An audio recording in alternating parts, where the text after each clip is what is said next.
Buenas noches, hermanos, que el Señor les bendiga. Qué bueno verles nuevamente en esta casa del Señor.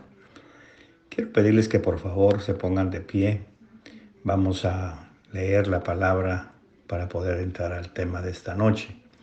Bendigo sus vidas y les ruego que abra su Biblia en el libro de Jonás, capítulo 2, versos 1 y 2. Vamos a leerlo en el nombre del Padre, del Hijo y del Espíritu Santo. Entonces oró Jonás a Jehová su Dios desde el vientre del pez y dijo: Invoqué en mi angustia a Jehová y él me oyó. Desde el seno del Señor clamé y mi voz oíste. Lo vamos a repetir, por favor. Entonces oró Jonás a Jehová su Dios desde el vientre del pez y dijo: Invoqué en mi angustia a Jehová y él me oyó. Desde el seno del Seol clamé y mi voz oíste. El tema se va a relacionar o se va a desarrollar en una sola palabra. Entonces, ¿qué significa ese entonces? Tenga la bondad de sentarse y vamos a empezar a dejar que el Espíritu Santo nos inspire lo que Él quiera enseñarnos. Gloria a Dios. Jonás no quiere a los ninivitas, le caen mal. Es un racista tremendo.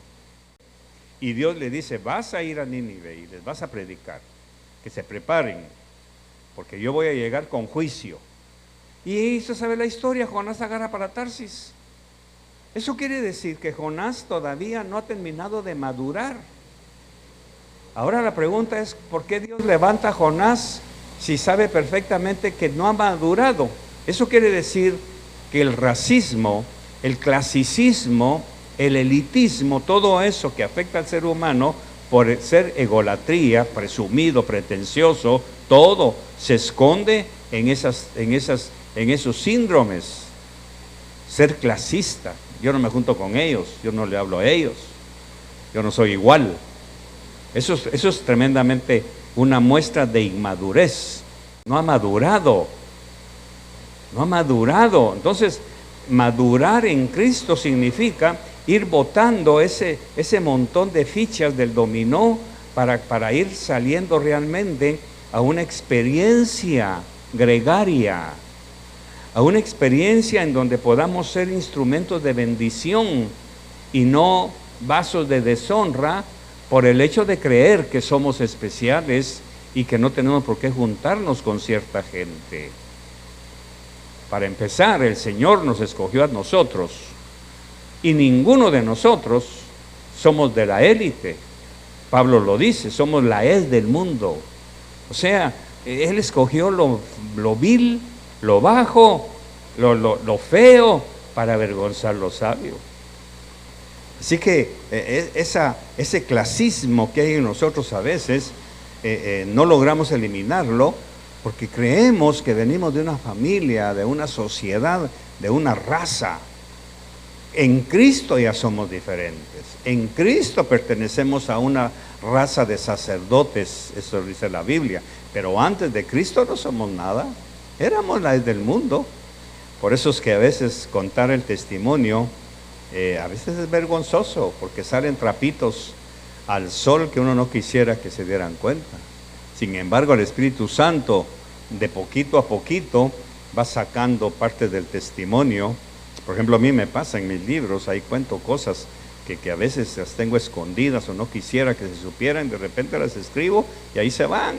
De dónde vengo, mi familia, mi niñez, mi escuela de pensamiento, mi conducta, tantas cosas. Entonces Jonás pertenece a esa casta de cristianos, porque si es profeta tiene que estar escogido por Dios, aparte que lo escogió para ser su mensajero, pero se niega, no quiere ir porque esa gente le cae mal. Y aquí en la iglesia hay Jonases que no han madurado, o habemos Jonases porque no hemos madurado y necesitamos ser procesados para terminar de ser formados. Y aquí viene el asunto: como Jonás todavía no ha terminado de desarrollarse, aunque es un profeta de Dios, pero internamente tiene falencias como para aceptar lo que Dios le diga y aceptar a los demás aunque no le gusten. aunque no le gusten. Y entonces, ¿qué hizo Dios? Viene mi pregunta cuando yo encuentro el verso 17. ¿Dónde nos formamos nosotros durante 9 meses? ¿Dónde? En el vientre de la madre. Pero Jonás, espiritualmente hablando, necesita ser terminado de formar. Y entonces lo meten al vientre del pez. Cuando yo leo eso me doy cuenta que Jonás necesitaba estar en el vientre de ese pez, solo, totalmente, terminado de ser formado, su carácter, sus principios, su moral, su ética, su concepto de sí mismo. Pablo dijo, nadie tenga un alto concepto de sí mismo, sino el que debe tener. O sea, tampoco nos creamos cucarachas. Yo tengo que creer que soy algo, pero no más de lo que debo serlo. Entonces Jonás, lógicamente, Dios se da cuenta que no ha terminado de ser formado. Este no ha crecido. ¿Cómo se le ocurre despreciar a los ninivitas? Solo porque no son como él quiere. ¿Cómo se le ocurre a Jonás irse a Tarsis cuando yo lo mandé a Nínive y solo por su nacionalismo judaico no quiere presentarles el mensaje que yo quiero? ¿Cómo se le ocurre? No, hablando al Señor o parafraseando, este no ha terminado de madurar, lo voy a madurar, y lo mete al vientre. Y ahí es en donde entra nuestra tragedia, porque Dios tiene que permitir que nos engulla el vientre de la pobreza, de la escasez, de la misericordia, del conflicto, del problema, el vientre de la soledad, el vientre de estar apartados, solitarios, el vientre de no tener a quien acudir en un momento de angustia. La primera enseñanza que nos da Jonás es que por ser inmaduro y no aceptar a los ninivitas como parte del plan de Dios, como vimos al final, que Dios tuvo más compasión de los ninivitas que de la higuera. Entonces ahí tenemos la lección que nos puede llegar a suceder a nosotros. Esas temporadas de hambre, esas temporadas de frío, de soledad. Algunas personas durante el confinamiento no recibieron ayuda de nadie, ni siquiera el gobierno les regaló una bolsa de comida y puchica, y nadie por nosotros. Pues sí, la pregunta es, ¿y qué ha hecho para mantener esa amistad? ¿Qué ha hecho para mantener ese nexo? Si se ha aislado, si ha creído que usted es una burbuja y que no debe contaminarse como nos enseñaron en la religión, para no juntarnos con los demás, ¿qué ha hecho para eso? Ahora Jonás está viviendo la soledad más extrema, el dolor de estar en la oscuridad, el dolor de estar en el vientre, terminando de ser formado. Y entonces, lógicamente, dice que pasó 3 días y 3 noches ahí totalmente solo, abandonado, sin amigos, sin alguien que lo ayudara, totalmente aislado del mundo, de la realidad.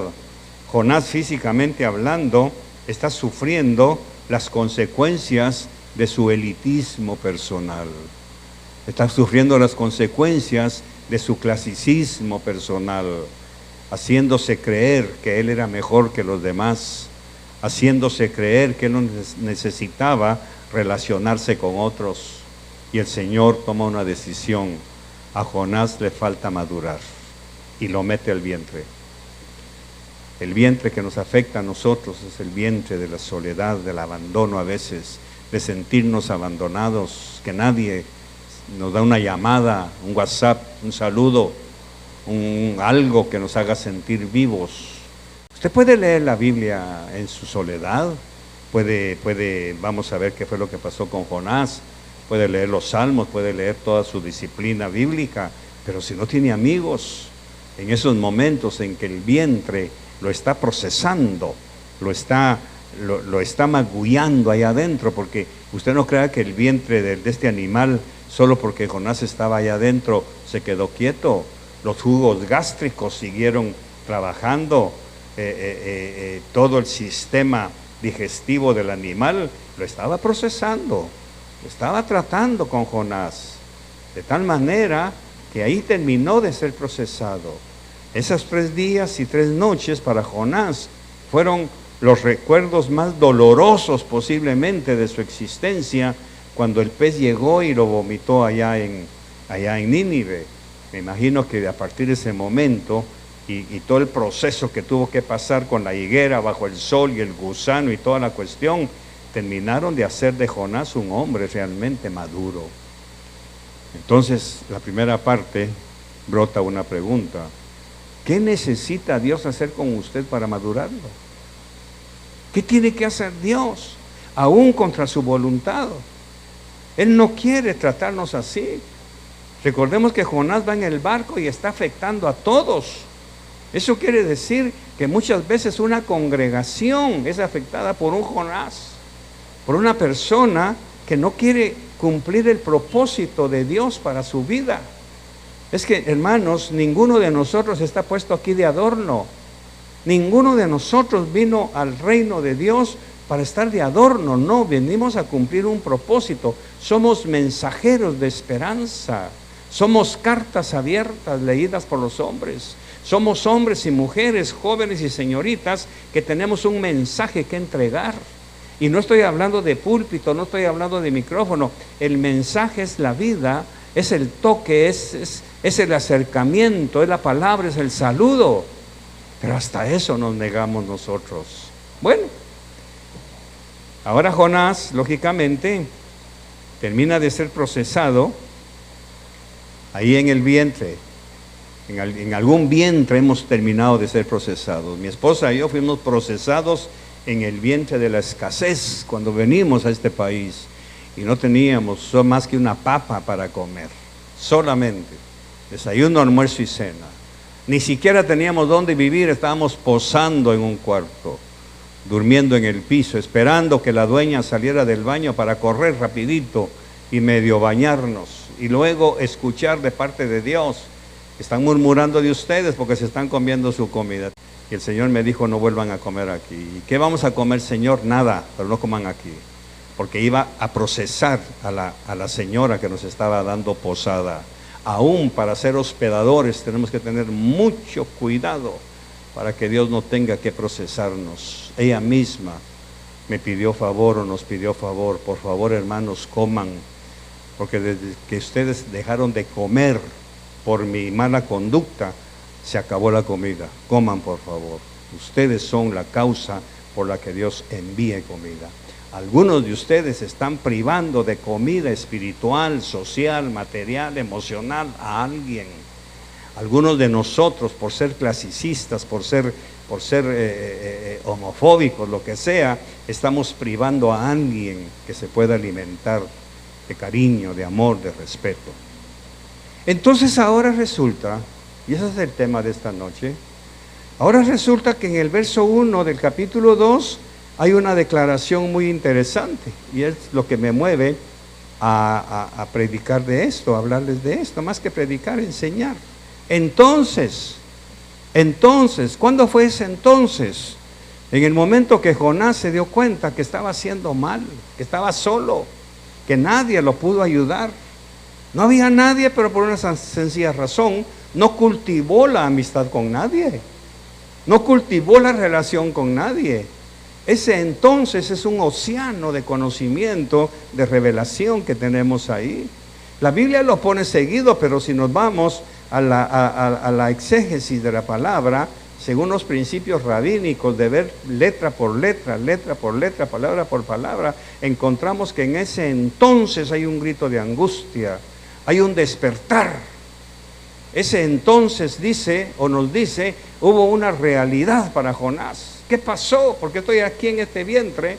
Porque Jonás oró dentro del vientre, no afuera, adentro, cuando estaba siendo procesado. Y entonces dice la Biblia: entonces oró Jonás al Señor su Dios desde el vientre del pez y dijo: en mi angustia clamé al Señor y Él me respondió. Desde el seno del Seol pedí auxilio y tú escuchaste mi voz. O sea que, ¿por qué tenemos que esperar el entonces si podemos hacerlo antes? ¿Ya lo leyó? ¿Ya leyó la palabra entonces? Eso es lo que tiene que grabarse. Es lo que me grabo yo. ¿Por qué tengo que esperar que llegue el procesamiento duro, doloroso, de quedarme sin recursos, de quedarme sin nada? ¿Por qué mejor no empiezo a cultivar mi amistad, mi interrelación, mi siembra, mi ofrenda, mi diezmo, mi palmada, aunque sea a la distancia, un adiós, un hasta luego, ¿cómo estás? ¿Qué hay de nuevo? ¿Cómo vamos? Un WhatsApp, antes de que llegue el entonces.